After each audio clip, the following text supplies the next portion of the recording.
असल में हकीकत यह है कि हम JKSRTC में काम करते हैं, वर्कर्स यूनियन हम चलाते हैं वहाँ पे, जो मुलाजमीन के हुकूक की हिफाजत के लिए है, और हम कानून के दायरे में रहकर अपनी एक्टिविटीज़ करते हैं। इस वक्त SRTC का मुलाजिम ज़बरदस्त कसमपुरसी की हालत में है। पिछले 4 महीनों से हमारी तनख्वाह नहीं है, और जो तनख्वाह है वो हम इस वक्त 60 पे के हिसाब से ले रहे हैं, और हमारा DA जो है वो 139% है, जबकि गवर्नमेंट ने 195 सेंक्शन किया है। यानी इस वक्त हमारा मुलाजिम कम से कम 56%, 56% लेस सैलरी हर महीने ले रहा है। उसके बाद में जिन लोगों ने यहाँ पे नौकरियाँ की 30-30, 40-40 साल तक, वो 2019 से अभी तक अपने रिटायर्ड बेनिफिट से महरूम है। ना उनकी ग्रेजुएटी है, ना लीव सैलरी है।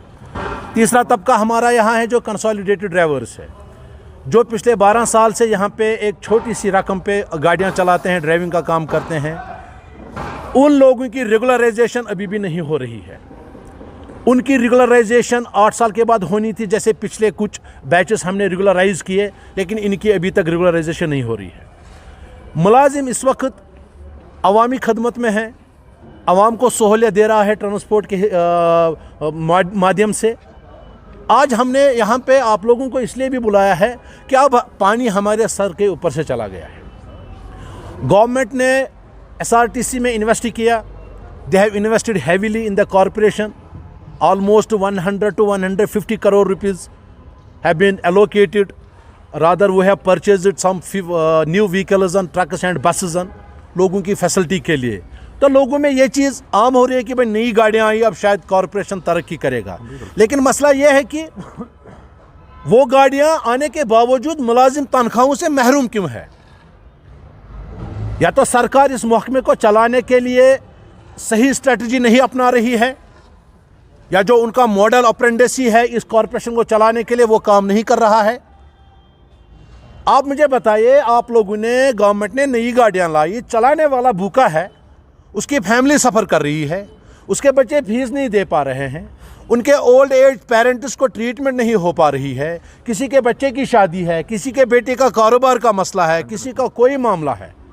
लेकिन हद यह है कि हम 4 महीने से एक इस तरह से हमसे काम लिया जा रहा है कि हम 24 घंटे सड़क पे हैं।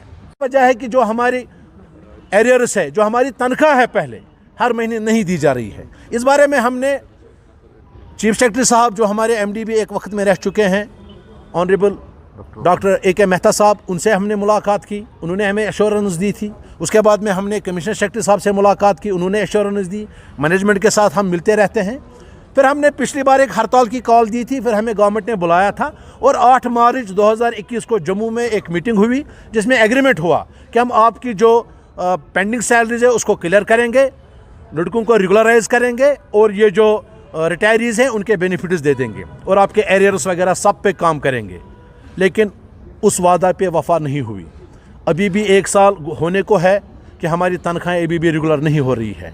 हमारी तनख्वाहें अभी भी 4 महीने से पेंडिंग है, अभी भी रेगुलराइजेशन नहीं हो रही है, अभी भी रिटायरियों को पैसा नहीं मिल रहा है।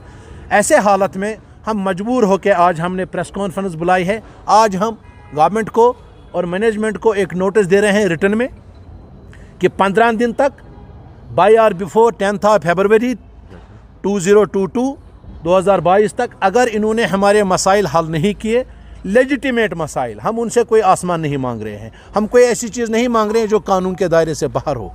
हम ये कहते हैं कि हम मजदूरी करते हैं, हमें अपने खून पसीने की कमाई दे दो। हम दिन भर काम करते हैं, शाम को हमें रोटी के लिए पैसा दे दो।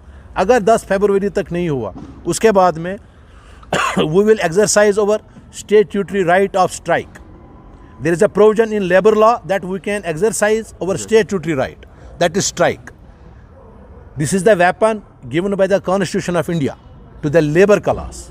So, through medium of this notification, through medium of this communication, we are requesting state government, rather UT government, Honorable Chief Secretary, Honorable Commissioner Secretary, and Honorable Managing Director, that kindly address the issues, legitimate issues of employees, particularly the issue of pending